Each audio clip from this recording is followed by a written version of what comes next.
You have done extremely well to be here. And to be frank with you, I'm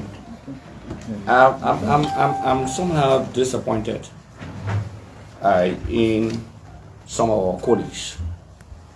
Okay, not all the CPP lawmakers, but some of our colleagues. Disappointed for many reasons. One, the situation with Acarous, the complaint was filed long since. Almost a month now, almost a month, because we closed for like almost 3 weeks. None of them had the guts to call a press conference to disagree with the plenary decision.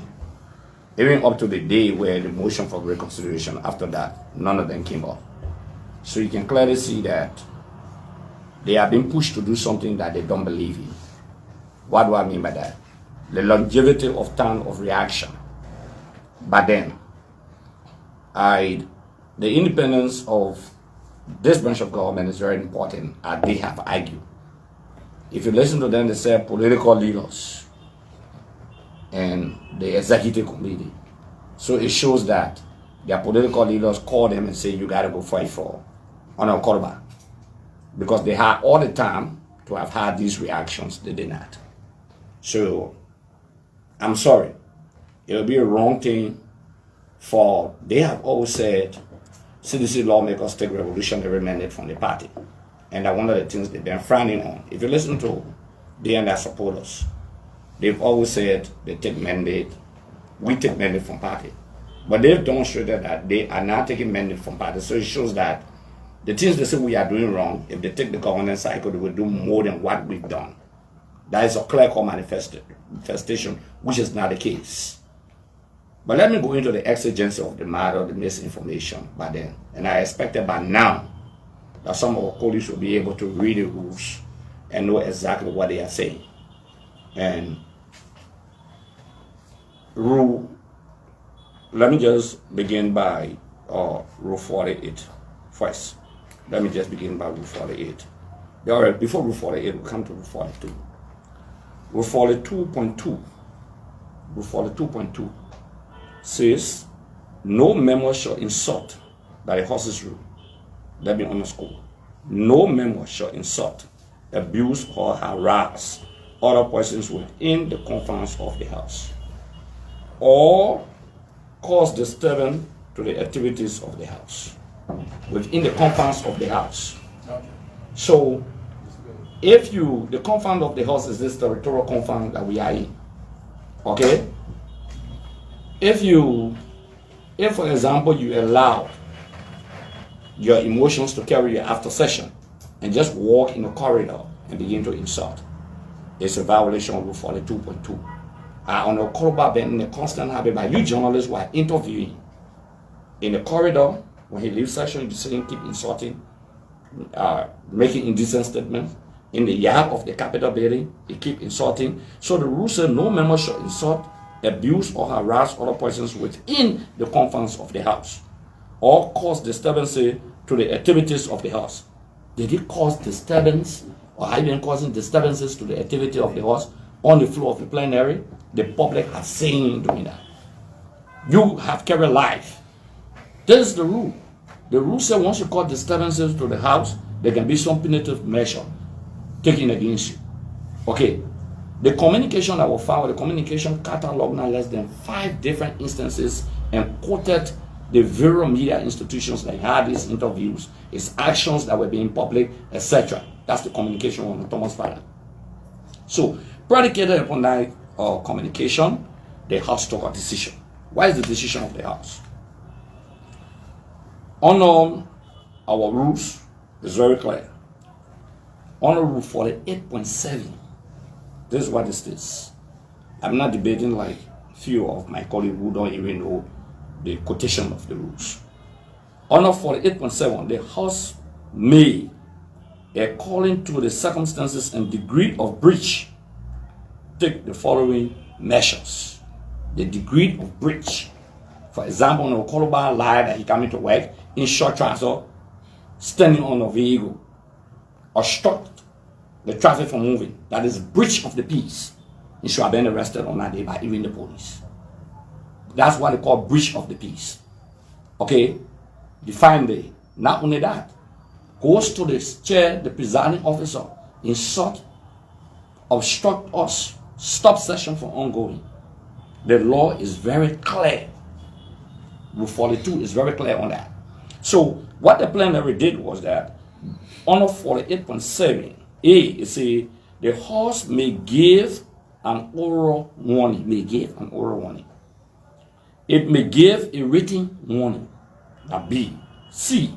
It may suspend a member for not more than 30 days of meeting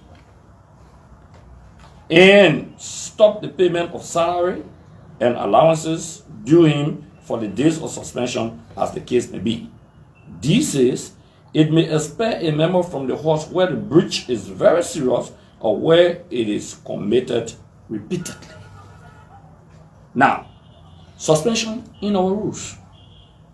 When you all listen to, for example, Senator Dillon, who said nothing will rule cause suspension, he needs to publicly apologize to the public for willfully, deliberately lying to the public by saying there is nothing called suspension in our rules. So yes, we acted on the basis of our rules. Let me go to Article 33. You know, you journalists cover, you need to go back to your radio station and other area and be able to inform the public. Look at Article 33 of the Liberian Constitution. Now, our Constitution. Simple majority of each house shall constitute a quorum for the transaction of business. Simple majority constitute a quorum for the transaction of business. The transaction of business is what we have on the agenda for discussion on that day. The House of Representatives, we are 73. Out of 73, 37 is a quorum, except in the case of death. Okay, out of 73, for example, 37 is a quorum. Did we have a quorum on that day? The media should inform the world that yes, we had a quorum of more than 37 persons on that day. Let me repeat. It's deception by few CPP lawmakers to argue on numbers when they know that we had a quorum on that day of more than 37 persons. The issue here is that if some of the CPP lawmakers, like those who are having the press conference today, some of them walk on a session, and it does not presuppose that we cannot act. It's very clear that once a quorum is established, and some people leave session on that day, the plan and a decision taken by those who remain in session, along with a presiding officer, the decision is binding on the 73 of us. I listen to Senator Dillon, and he's very deceptive. When they were calling the National Elections Commission people here in the Senate, the quorum is 16 or 30.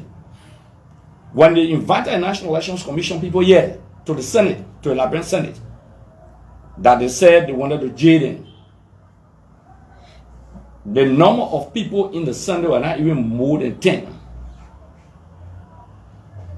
or 12 that took that decision. And the quorum is 16. Did he question the decision because he wanted to jail neck people? But they didn't question the decision. So they had a quorum and later on other people left. So there were not more than 12. So 12 setting is not actually a quorum. But for the fact that they established a quorum over 16 persons, they could take a decision who was legitimate. I'm not saying that decision to invite the National Elections Commission people by the number of people there, that decision was illegitimate. It was not illegitimate. But the fact of the matter here is that they were not over half. Okay? They had a quorum. When they got seated, other people left. This is not the first time that members of the media and other people have called the national legislature. From the House of Representatives to the Liberian Senate, once a quorum is established, the number of people that remain there will take a decision. And that decision becomes binding on the body. So how can CPP lawmakers say 27 persons voted for and 7 voted? What it means? That we didn't have a quorum?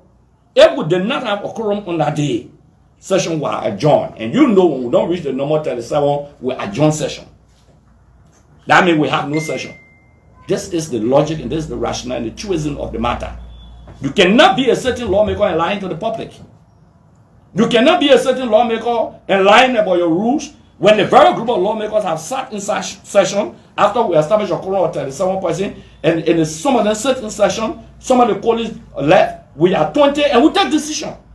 None of them question that because they know that it's legitimate once a quorum is established.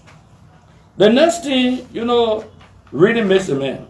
Reading makes a man.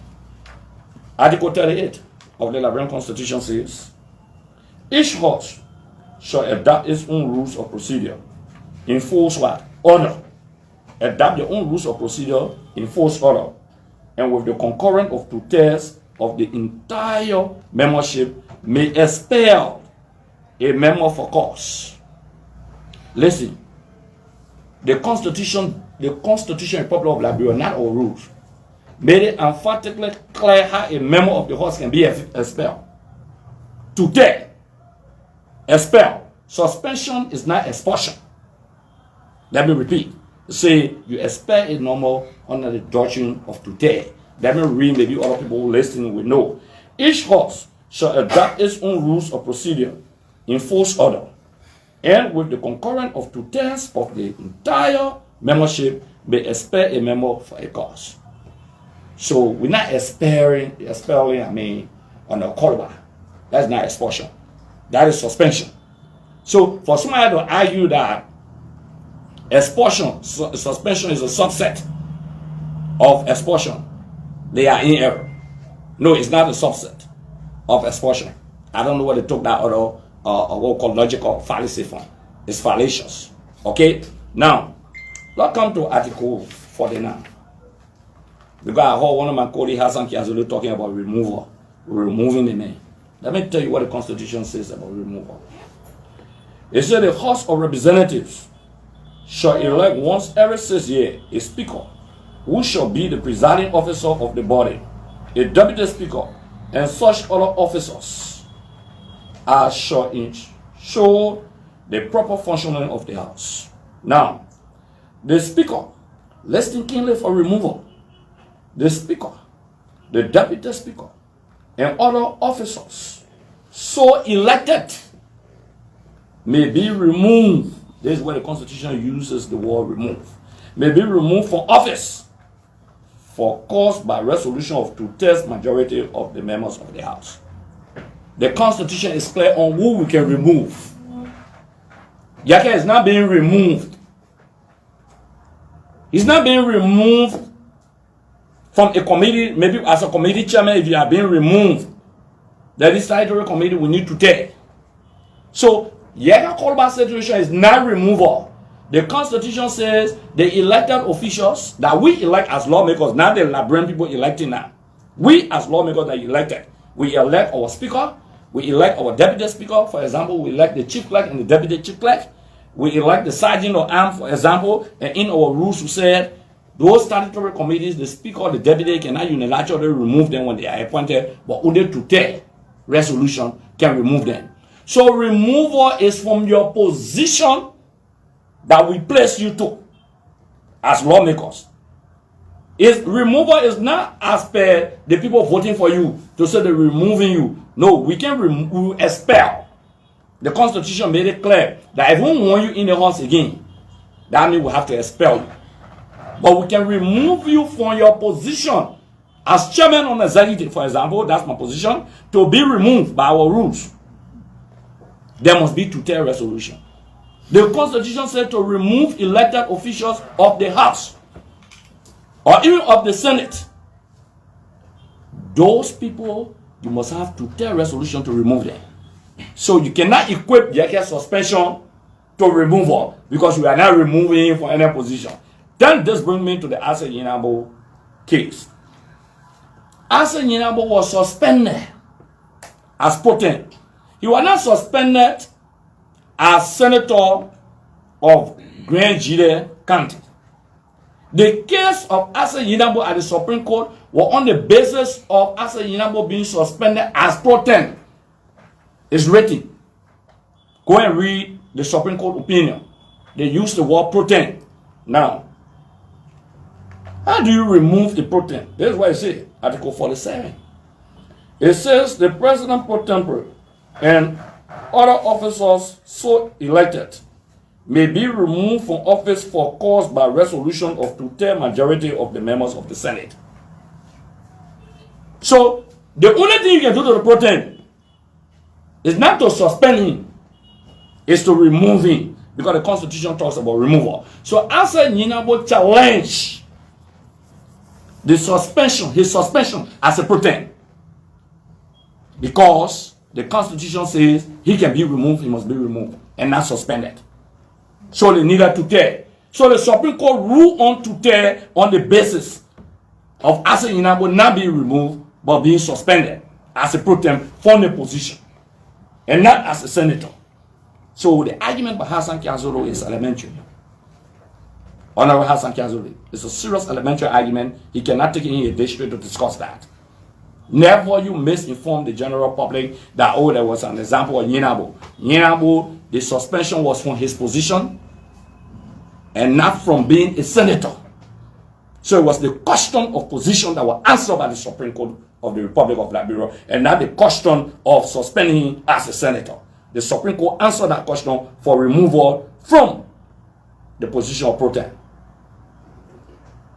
Our guys are misleading the public after 3 years in the legislature. You must understand all of these things by now. Larry Nyankwe, I'm disappointed in him because he's a veteran lawmaker, sitting on the table and looking at contradiction, even to the extent that the presiding officer said suspension on our rule say today, and Hassan had to come in again to help him, or no, that it's a sunset. Okay, so what's the argument? The only argument we see in this thing, the only argument that I see, and I just want to be objective.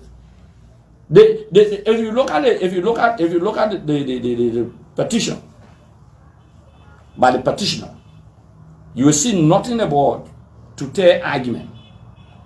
Yaga Kolba lawyers never wrote anything in our rate that they're requesting for about to tear. All the argument they are putting forward is not there. All the arguments they put forward today is not on the document sent to us by the Supreme Court. That is which Yeke prayed for and his lawyer. So it shows that the lawyers know the law, and these people don't even know what they're saying. If any lawmaker feel that your rights are being abused, or due process has not been given to you, it is the sole cardinal right of that lawmaker or a Liberian citizen to go to the Supreme Court and challenge.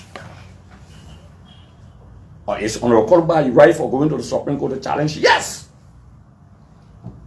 If he feels that his rights are being abused, if he feels that, look, I wasn't giving due process, for example, he has the right. So if the Supreme Court says that Honorable Korba was not giving due process, we'll still bring him back. The Supreme Court can never rule to say that we cannot suspend a Koli or we need to tear. Then they talk about precedent. They use the Inabo case for to tear precedent. The best precedent cases we've had here for suspension in the legislature. Koga, for example, on Koga, former Speaker Elistara, on OP Roland Cooper from Hangibi County, on our Henry Burman family, who is Deputy Minister for Foreign Affairs today. They were suspended here by just a quorum. Now, what Article 32 of the Liberian Constitution says, you only need a quorum, I understand, to carry on the business of the legislature. Article 33. That's what we need to carry on the business. There are specific position, references in the Constitution of the Republic of Liberia that call for tutel.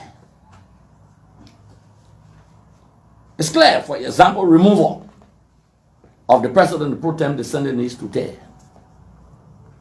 Specify that in there. For example, like the state of emergency, for example. There are provisions of the Constitution, okay, and our rules are called for to tear. The same way, look, I'm sorry, and every time I speak, you know, when I see a guy like Senator Darius DeLong, I feel so hurt. Because he knows nothing, absolutely. He knows nothing.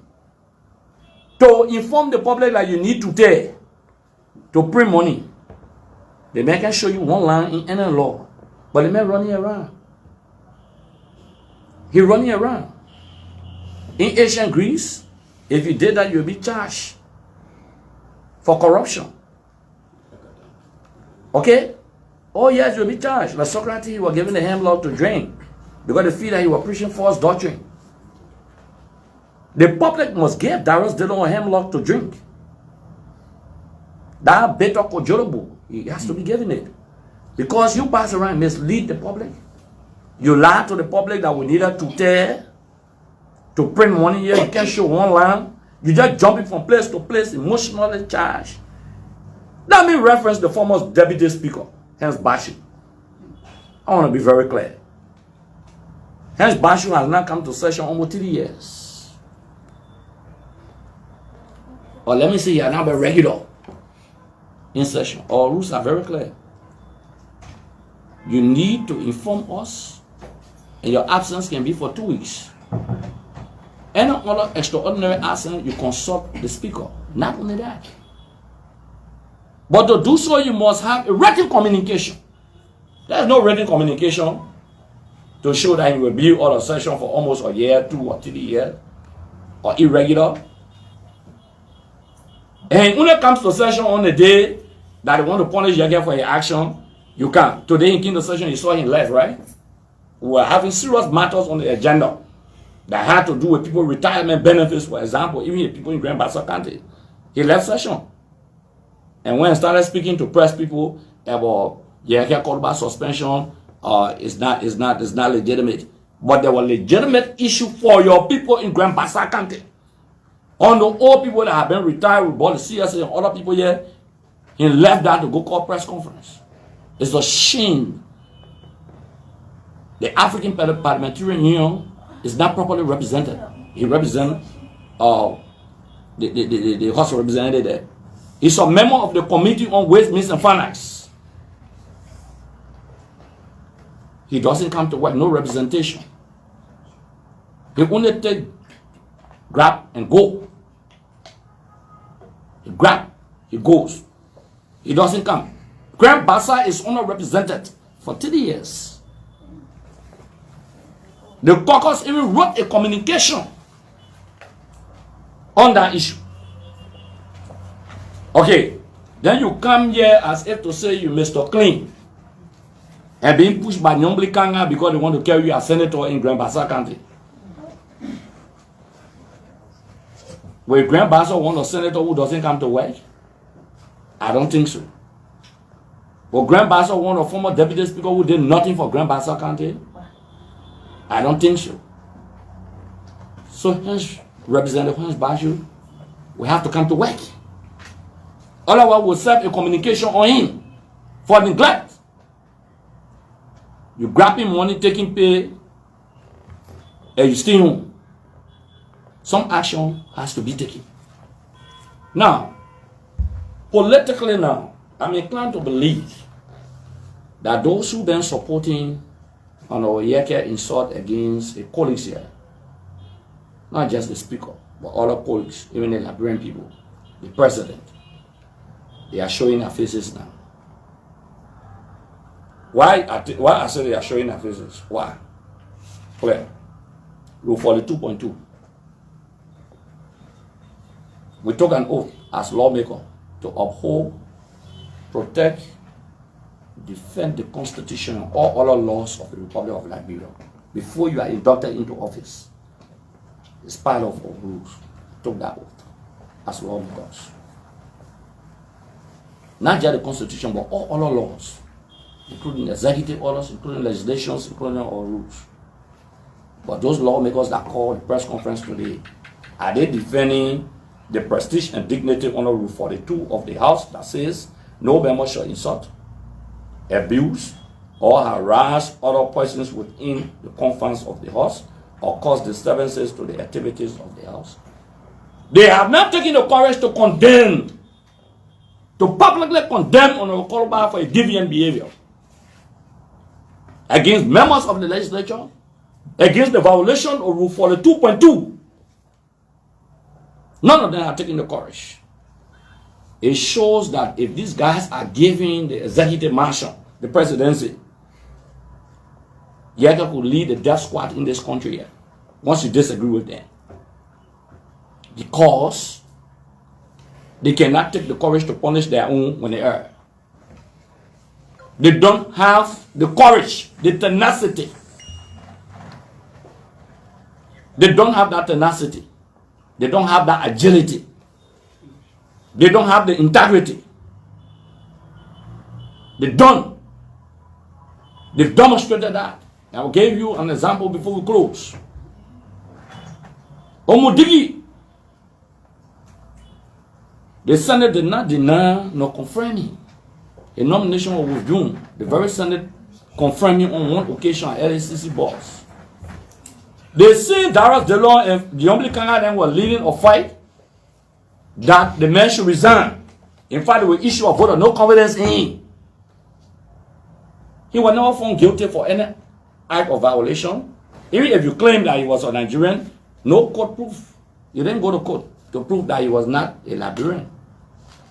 No court. But you demand that. We all on moral grounds. I went publicly on Freedom Radio and asked that in the interest of the state and the governance process, I think he should leave. This is a man that they are defending, a senator that they are defending, now a senator that was elected senator, former defense minister, Samukai. The man chopped the army people money. He used the duty-free privilege. There are dozens of documents to show that even to pay taxes was difficult for him. There are dozens of documents to show that. Running all around from paying taxes, the army duty-free was being used. After they left power, the liquor shop closed. This man was found guilty for eating the army money, issuing checks in his own name. He was found guilty. The Liberian law very clear that when you are criminally convicted, your rights are seized. The code of law is very clear, Liberian code of law, that when you are criminally convicted, until you serve your penalty, whether they find you, whether you should go to jail, until you serve that penalty, you cannot hold elected positions. It's clear, it's written verbatim. Let me repeat, it's verbatim. But they cannot take the courage to ask and say, Lord, you just leave it and step aside. But we are taking the courage to ask somebody who was never criminally convicted to resign. Inherent contradiction. Where do they stand? These are the issues that are unfolding in our country. When we talk, they say, oh, Representative Gray, you want to talk. But how dare you, Darius, they don't misinform the public that in our rules, they didn't talk about suspension. If you claim that our rules are in error, and it should be declared null and void, any law that is not constitutional can be declared null and void, only the Supreme Court you can challenge that law to. And not by his statement running around here, or one or two people running around here say suspension need to tear. No. Has there been precedent where we have suspended people ought to tear in the legislature? Yes. Was Larry Nyankwe a lawmaker when Koga from Nimba County, Nimba, that Larry Nyankwe represents a Koli Koga, was suspended? Was Larry Nyankwe a lawmaker or Larry Nyankwe? Yes, under Ellis Tyler. What was his position? Did he criticize the suspension? Did he run to court to challenge it? Today, a man who insults the presidency, a man who insults the speaker you elected, a man who insults the ordinary citizens, including journalists, you are defending him. But you push your countrymen on the Okoga in the 50th under the boss. What did you do? That's an old lawmaker. It's not a new lawmaker. It's an old lawmaker. So you can see the hypocrisy. You can see the deception. Okay, on their part. You can see that some of our colleagues are not interpreting the rules the way they should be interpreting the rules. And we cannot misinform the people. Let me close on this note by stating, whatever decision, in my view, as chairman of the executive, that the Supreme Court comes with, we abide by that decision. It's our cardinal responsibility to respect the Supreme Court order. However, one thing that I will tell you, I want to guarantee you and be on record here today, that even if the Honorable Korba is sent back to us, we evoke Rule 42.2, we evoke Rule 48.7. We have the votes. I can beat my chest on that. We have the votes. Okay, if Honorable Korba consistently bring this body to public disrepute, we'll go to the last reading on the D or Rule 48.7. Just a matter of time. We cannot have a consistent deviant. Somebody will bring the body to public disrepute consistently in violation of Rule 42.2, insulting, abusing. Very clear. We cannot tolerate that. We cannot condone that. This is a home of dignity. This is a home of respect. This is a home of respectable characters. Well, I listened to a senator calling the Supreme Court Associate Justice a tribalist. Some of them insulting elected or appointed officials by the president. Some of them insulting the very president. In case those people react, you will bring them to Capitol building. You will bring them to Capitol building. In case had a minister called Acarous the law a tribalist, because it was a Liberty Party and a Basso Party, and it's a Basso man, and normally it's a Basso woman. Oh yes. In case people say that, they will be hauling them to the Senate. You go on talk show when somebody call the opposition, you say, you don't care who will bring you to the Senate. The Senate is not a boogeyman. The horse is not a boogeyman. So thank you, distinguished ladies and gentlemen of the Fourth Estate. So we can just take maybe 3 questions so we can. Okay, yeah, we see. Great, my name is Udokwe Yega and I report for State Radio. I'd like to begin on the note with Rule 48.1 that talks about observing the ethics and draw attention to a previous decision taken by the House of Representatives of Seoul in the 53rd as it relates to the expulsion or the suspension, of course, of some of your colleagues in the 53rd. What method did you use? That is the first concern. Whether it was the 2/3 majority that is been. No, we use a simple majority. So that's the. Let me answer the question that we just use a simple majority. My second concern has to do with Rule 18 and 19 that talks about vote. Now, I still want to understand from you what's embedded into your rules on voting within session, because it's good to know whether it is true head count or you go for this year and new. And then probably just to conclude is to talk about the decision within the 53rd. And I want to use a case study with in reference to Representative Hans Baju stuff that you responded to. Now, what does the law say as it relates to lawmakers not coming to work? The last time relative to your decision in the we can take action. If you don't come to work, the plenary can take an action against you. Maybe the plenary, like you said, the plenary could warn you, the plenary could suspend you, the plenary could deprive you of taking pay, for example. So you talk about vote, let's look at vote. There are certain votes, for example, like revenue bills, concession agreements, for example. We have to vote hand counts. Yea and nay is a vote in many parliaments around the world. I know, or legislature. I know the U.S. Congress, they do yea and nay. I know there was a joke on the yea and nay before the U.S. Congress, read the history. So any individual in the House, in plenary, who don't feel comfortable with the yea and nay can ask for hand count, declare in the rules. But let it be emphatically clear that the case of Honorable Korba, there were hand count, and not yea and nay. We voted with our hands up, and not yea and nay. Front Page Africa.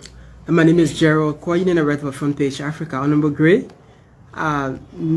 many from the public, they've been accusing you and the speaker of using denigrating remarks against former President Ellen Johnson's slave during her presidency when you were lawmakers.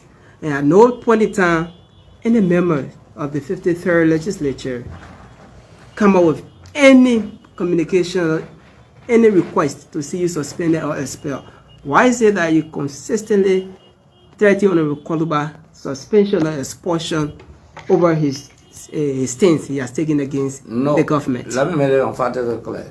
Since I got elected, inducted into office January 16 of 2012, there's no documentary evidence that I've insulted the president.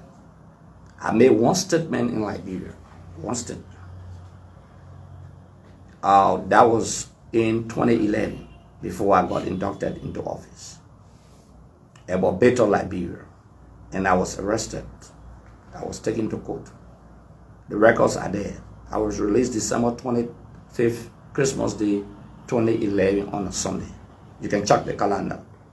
So at no point in time, in this legislature, I took President Salif on issues, on clear-cut issues. At no point in time, I referenced President Salif as a dog or an adjective related or at that equivalent. At no point in time. I dealt with the Unity Party-led administration intellectually and academically. That's my strength. I exposed them where I felt that it was necessary to expose them. I did that. I didn't shy away from that. And I hold no apology. Assuming, and I ask you a question that I like to ask, assuming that was the case, then a call issue are written or communication on the floor because that's similar rule. But no one wrote. At no point in time, that anyone in the legislature, a member wrote a complaint against me for insults. It's not part of my nature. I love intellectual exchanges. That's why you go on Facebook, even sometimes people talk who are not at my level of intelligentsia. I still try to interact with them. My page, people insult me, I don't block them. You see the insults are there, go there and see it. I'm a very tolerant person. So, as a certain lawmaker of January 12, 2012 and up to now, at no point in time that I insulted the president. But make no mistake, the action against Honorable Koluba is not just about insult against the presidency. You saw the communication, you listened to the communication. All the counts were given, even about disturbance, obstructing our legislative activities. You heard a rule 42.2 says that. So nobody might equate it to insult to the president. But let be real. Why the CPP is not condemning such? Why the lawmakers are not protecting rule 42.2? Why they not standing by that inconvenience? I will say this to you. Many of them come and say, "Oh, my man, the guy ain't gone overboard now. We can't control him." But you come back now in the public and pretend as if to say you're protecting him, saying that we'll use legal and political means. What is legal and political means? We're not small boys here. We are veteran lawmakers. We know the rules. We know the rules. So nobody might come and say we'll use legal, we'll use political means, we'll do this. I'm disappointed Larry Nyanko as the oldest lawmaker sitting on that table today, that a colleague and a brother, Emmanuel and Gio brother from Nima County was suspended when he was yet supporting Ellis Tado. And he said nothing but a simple, not just a simple majority, but he was suspended not by today, and he said not a war. It's bigger. As a certain lawmaker, he's bigger than the CPP stand-up bearer in terms of governmental cycle and governmental experience. I know Larry Nyanko should be advancing the stand-up bearer of the CPP in terms of governmental experience at the level that he has reached as a lawmaker. So national leader. The Zanan Kumi doesn't owe anything to the Liberian people, for example.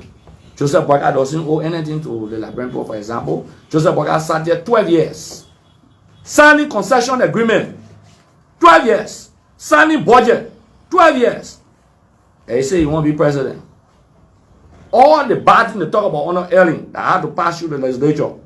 Let me tell you this, there are a few signatures on those documents that go to the president.